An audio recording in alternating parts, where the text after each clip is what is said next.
Hi, today we're in a 2014 Ford F250 Superduty, my Superduty that is, and the project we're going to tackle is the replacement of the infotainment system. We're going to upgrade it from a Sync2 unit, and we're going to replace that with an upgraded Sync3 unit with a lot of extra features on it. I'll talk more about the kit itself that I purchased in a moment, but here's the dash. This is what we're going to be tackling. We're going to take some of these dash components apart. It's a fairly straightforward project, not too complicated. Here's the... Okay, we're going to see what's in the box. So let's take a look. This is from a vendor called Intelligent One Tech. That's the one I chose to go with. Do your own research, read reviews, make your own choices. There are a number of vendors out there that sell this Sync3 upgrade for the this generation of Super Duty trucks. So let's start digging into this. Let's get everything organized before we start. Got the all the plastic trim tools that came with this, so they will allow us to disassemble the dash safely without damage. Here are the things that came in the smaller box. The bezel that goes with the new media hub. The new media hub itself, right here. The dongle that actually attaches to the new media hub, and it will show that later, but it's just going to fit right there on the back of that media hub. Here's our new GPS antenna with cable, and some cool 3M double sticky tape just to give us more options on mounting that antenna. This is a wireless Apple CarPlay hub that I'm actually pretty excited about, because this is the unit that came with it that will allow us to use wireless Apple CarPlay, so that we don't have to have our phone plugged in to use CarPlay. Here's the head unit itself. Well protected in this foam. As you can see, it's got some protective film over the screen, and then there's the back of it where we're going to hook everything up. Here's the original Sync2 screen, which those of you with these trucks are pretty familiar with, and we'll go ahead and get started. We have to pry this piece where the 12-volt receptacle is, and this trim piece, this bezel, where the 120-volt receptacle is out, to get to the two bolts behind them that actually anchor this center stack. So this is pretty straightforward. Using these pry tools, again the plastic pry tools that came with the kit, you just get in there and you'll hear it pop. Sounds like something's breaking, but it's not. You can see how it's clipped in there. And this, we're not going to disconnect any wires. We're just going to pull that out of the way. And you see that that's a 7mm bolt that's on this side. And then we've got exactly the same thing on this side. That's what we're trying to get to.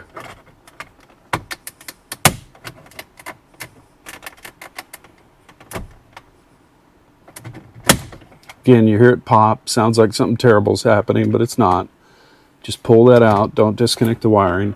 And here you can see, again, there's that little 7mm bolt in there. Now we're gonna remove those two bolts.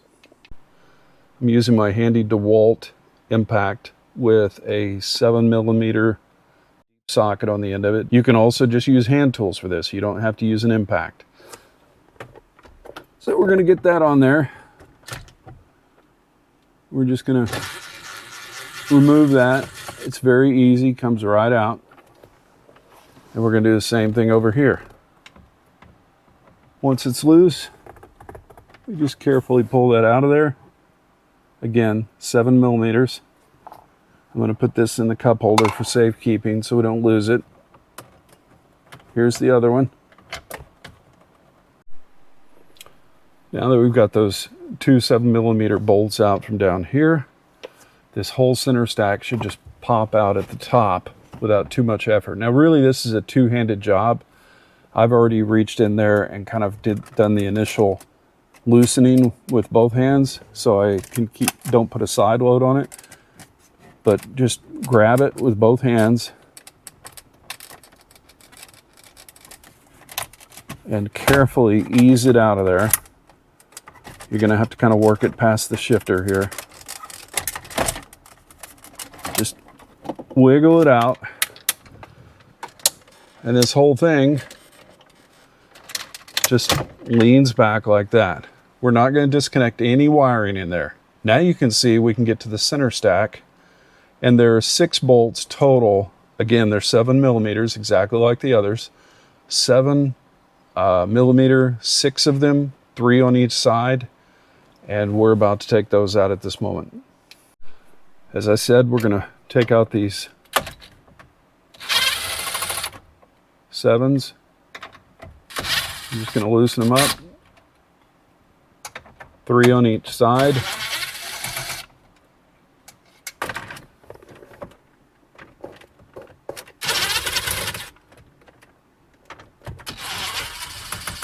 Again, you can do this with hand tools.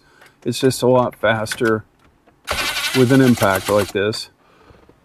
Now we'll pull these out by hand. Got one over here. Into the cup holder it goes. And then the last one of the 6 right here. Drop that in the cup holder for safekeeping. And now this guy is loose. Now it's obviously got some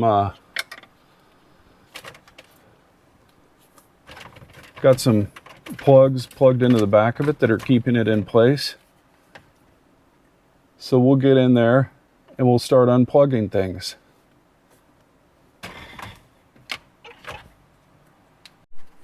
Okay, so on the gray, I went over here to the passenger side, by the way. It's a little more easy access over here, and you can see it better too. But the gray retaining locking bar, which is right there, you have to depress the tab right in front of that gray locking bar, basically where my screwdriver is pointing. And then once you while you're depressing that, you can get this locking bar to slide to the right like that. And then that'll allow that plug to come out. Okay, so I've got the 2 connections out.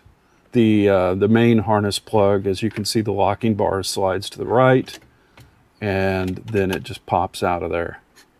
So this is what the back of it looks like without the plugs.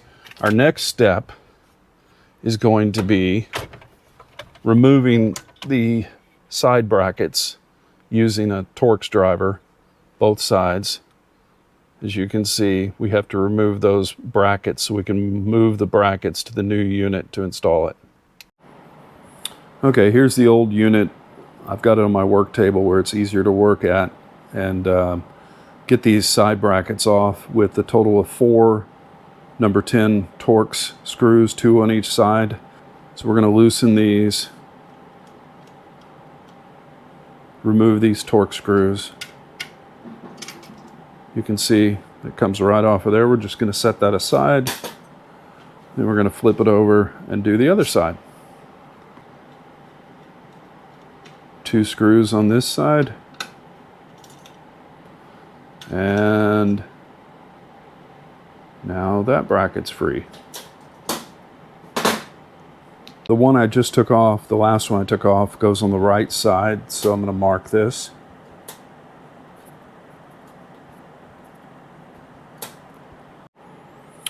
And here's the new unit. So easy peasy, we're just going to transfer these brackets onto here.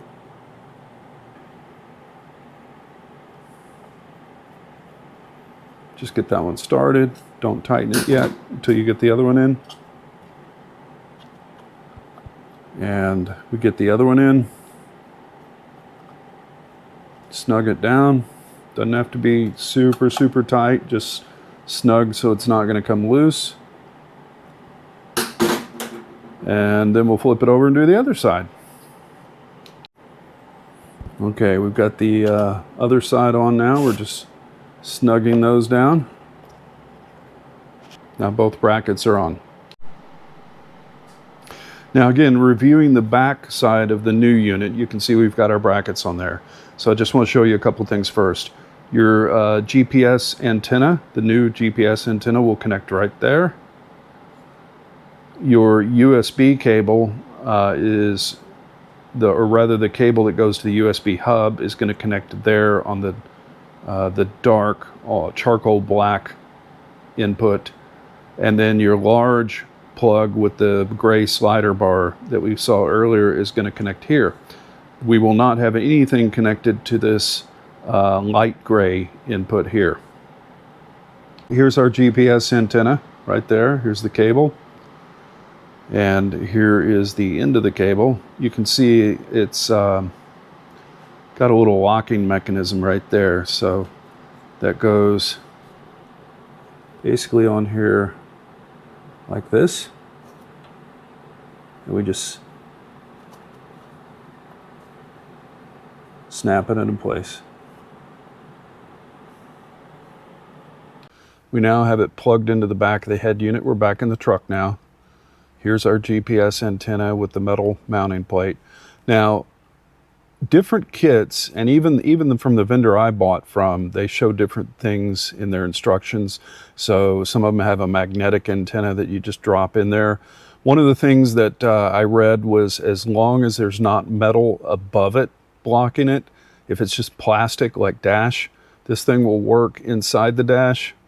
We're going to find out. But to mount this thing, since this one is not magnetic and it has this metal bracket, there's really no good place to attach the bracket in there. But if you remember, they gave us this 3M sticky double-sided that went with it. So we're going to use that. And I'm going to mount this antenna in here in the back. And I did clean this metal up. It's one of the things you want to do is get the dust and dirt off the metal so that the double sticky will stick. And we're going to mount that in there. And there it is mounted using the 3M sticky tape. We'll see how it works. Okay, we have plugged the plugs into the back where I showed you earlier that they were going to go.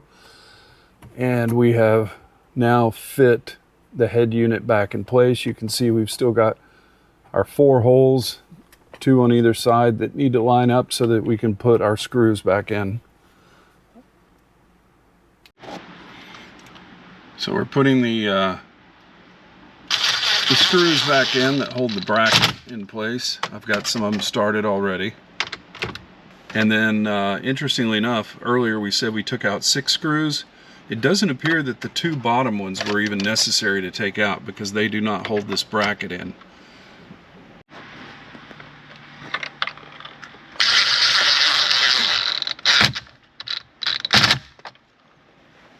Okay, we've got all the screws back in. So the bracket with the new head unit, it's all installed, and everything's plugged in the back. So next we're going to put the dash back in place. So as you're putting the dash face, the center stack face back in, you want to start at the top and you want to pop it in at the top first. We're going to basically do it exactly the opposite way we took it out. So pop the top snaps back in place, and then we will put the 2 7mm bolts in the bottom that hold the thing secure. Don't forget to put the 2 screws down here on either side before we put the 12-volt plug and the 120-volt plug back in their homes. We've got this one over here also. We're going to put those screws in now. Okay, now we've got the 2 screws in, 1 on either side, and now we just pop the 12-volt receptacle side back in. Make sure it's seated correctly. And then the same thing over here for the 120-volt outlet. Make sure it's seated correctly.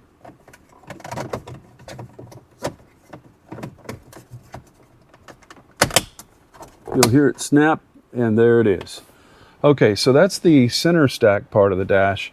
Now, we still have the USB hub up here that we have to swap out with the new one.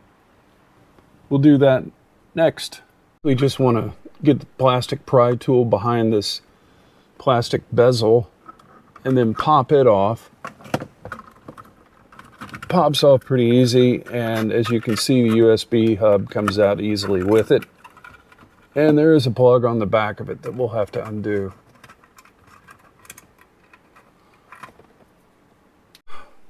I've got the old USB hub disconnected. It was a little bit of a challenge to do it with one hand, so I did it with two hands. Here are the plugs on the back of it. If you look at the plug itself, hopefully you can see that. There's a tab where my index finger is on the back of the plug. You press that tab down and then you're able to pull it out. Don't force it. Same thing with the USB. There's a tab on the back of it that you press down, and then it releases it from the plug. So I'm back here at my work table showing you the new media hub and bezel that's going to go in. And you remember that cable dongle, that's the adapter between the old plug and the new media hub. So this is the adapter. It can only go on this one way because if you notice it's got a couple of grooves. So we're going to plug that guy right in there like that. Okay, it's plugged in. Check to make sure it's secure.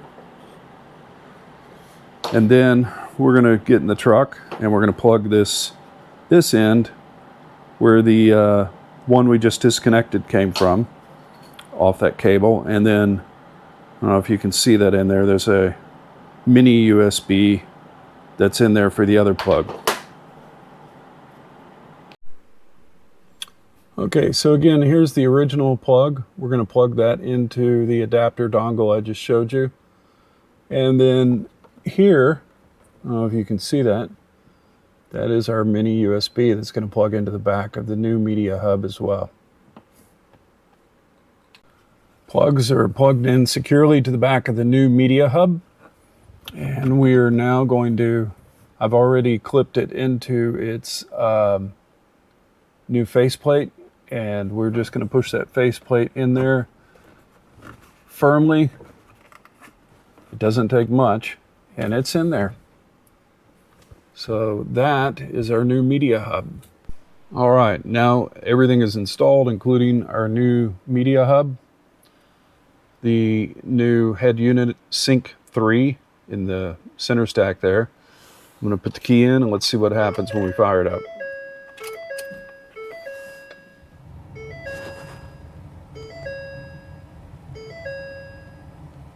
Well, it's got power. That's a good sign.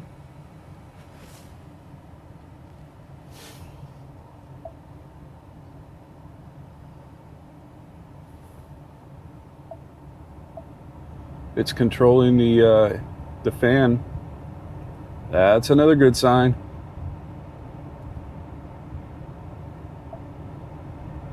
So far, so good.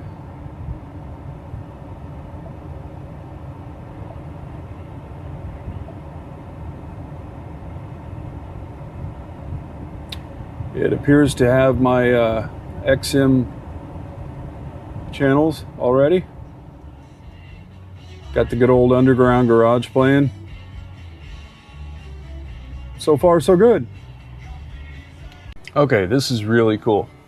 So, using the adapter hub that I showed you earlier for wireless CarPlay, you can see it right there. I've got it hanging out because I haven't closed all this up yet.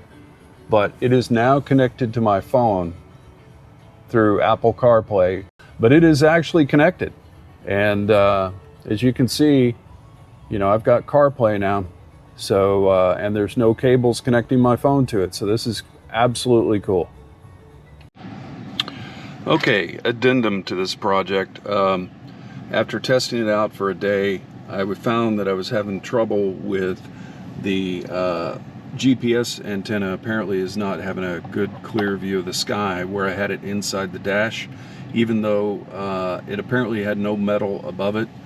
So what I did was, as an experiment, I moved the GPS antenna up to this cubby hole on the top of the dash, what I call the smuggler's box. And it appeared to work there and get a good clear view of the sky even with this closed. So to do that, it was pretty simple, although I had to do a little destructive engineering on the truck. There are these vents right here. I poked a hole through some of these vents, got the antenna fed through there, reconnected it to the back of the unit here, and now it appears that everything is working okay. So everything's tucked back in there, and I'm gonna put this back in its place, and hopefully that's gonna solve my GPS antenna issue. All right, I'm gonna call this a success. So we've got the new unit installed, and everything seems to be working, including wireless CarPlay for my iPhone. So I'm one happy guy, and I think I'm going to fall in love with my truck again.